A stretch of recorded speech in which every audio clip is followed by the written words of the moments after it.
मेरा नाम मुकेश शर्मा है और मैं पेशे से एक फोटोग्राफर हूँ। हाल ही में मैंने अपना एक कैमरा खरीदा था और इसीलिए मैं प्राइवेट ऑर्डर्स भी ले लिया करता था।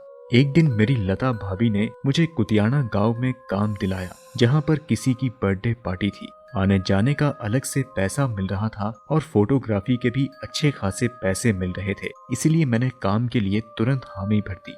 दिक्कत सिर्फ यही थी कि पार्टी देर रात तक चलनी थी और उसके बाद वहां पर रुकने का मेरे लिए कोई ठिकाना नहीं था, इसीलिए मुझे रात को ही ट्रेवल करके वापस घर जाना था और यही मेरी जिंदगी की सबसे बड़ी भूल थी।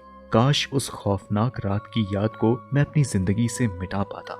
मुझे आज भी याद है कि उस ऑर्डर की डेट पर मैं कैमरा सेटअप लेकर वहां पहुंचा। रात को करीब 8 बजे पार्टी शुरू हुई। अभी मैंने 4 से 5 फोटोज ही खींची थी कि तभी अचानक एक सुनहरे बालों वाली गोरी चिट्टी लड़की मेरे सामने आकर खड़ी हुई। उसने मुझे हॉल के बाहर आने का इशारा किया। शायद उसे मुझसे कुछ काम होगा। मैंने उसे कैमरा दिखाया और कहा कि सॉरी, अभी नहीं आ सकता। फिर कुछ देर बाद सारी फोटो खींचने पर मेरी नजर उस लड़की को खोजने लगी। तभी अचानक वो लड़की मुझे घर के बाहर थोड़ी दूर नजर आई। उसकी आंखों में गजब का गुस्सा था। मैंने उसे कहा कि सॉरी डियर, मैं फोटो खींच रहा था, इसलिए मेरे पास वक्त नहीं था। आप यहाँ क्यों खड़ी हैं? क्या आपको अंदर नहीं जाना है? कुछ देर तक वो मुझे ऐसे ही घूरती रही। इसके बाद वो झाड़ी की ओर इशारा करने लगी। मैंने हाथ के इशारे से मना किया और घर की तरफ जाने को कहा। अब उसके चेहरे पर गुस्से की जगह नाराजगी का हाव भाव था। उसने हाथ के इशारे से ही मुझे लौट जाने को कहा। मेरे देखते ही देखते वो झाड़ी के पार चली गई। मुझसे रहा नहीं गया। मैं भी उसके पीछे पीछे जाने लगा। उस वक्त मुझे जरा भी अंदाजा नहीं था कि ऐसा करना मेरी जिंदगी की सबसे बड़ी बेवकूफी साबित होगी। कुछ ही दूर चलने पर घनघोर अंधेरा छा गया।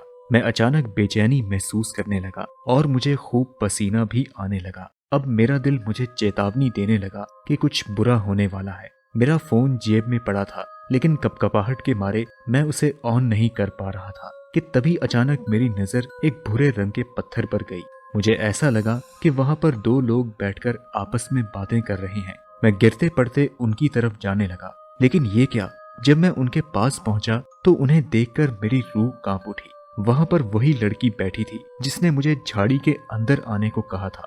अब उसका वैश्यनाक रूप मेरे सामने था।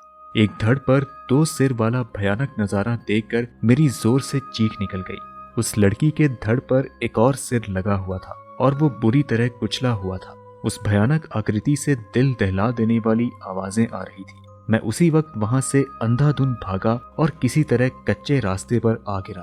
कुछ ही देर में बुलेट बाइक पर सवार 2 लड़के आए और मुझे बर्थडे पार्टी वाले मकान तक ले गए। उन्होंने मुझे धमकाते हुए पूछा कि मैं वहां झाड़ी के अंदर क्या कर रहा था।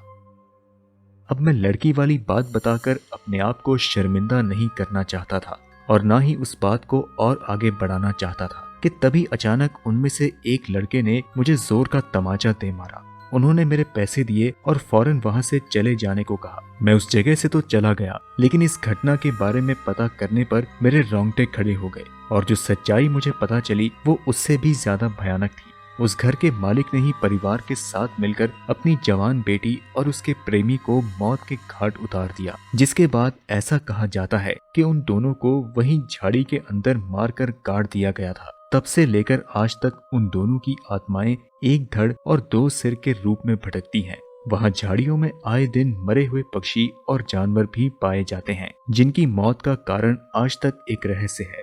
मैं उस खतरनाक जगह से तो जिंदा बच गया, लेकिन मुझे जब भी नींद आती है तो वो भयानक आकृति आज भी मुझे सपने में आकर डराती है। शायद वो मुझसे कुछ कहना चाहती हो, या फिर हो सकता है कि शायद वो मुझसे इंसाफ चाहती हो। तो दोस्तों, आपको ये स्टोरी कैसी लगी हमें कमेंट में जरूर बताएं। अगर आपके पास भी कोई हॉरर स्टोरी है और आप उसे हमारे साथ साझा करना चाहते हैं तो आप हमें इंस्टाग्राम पर या फिर डिस्क्रिप्शन में दिए गए ईमेल पर भेज सकते हैं। हम मिलते हैं आपसे अगली वीडियो में, तब तक के लिए इजाजत दीजिए।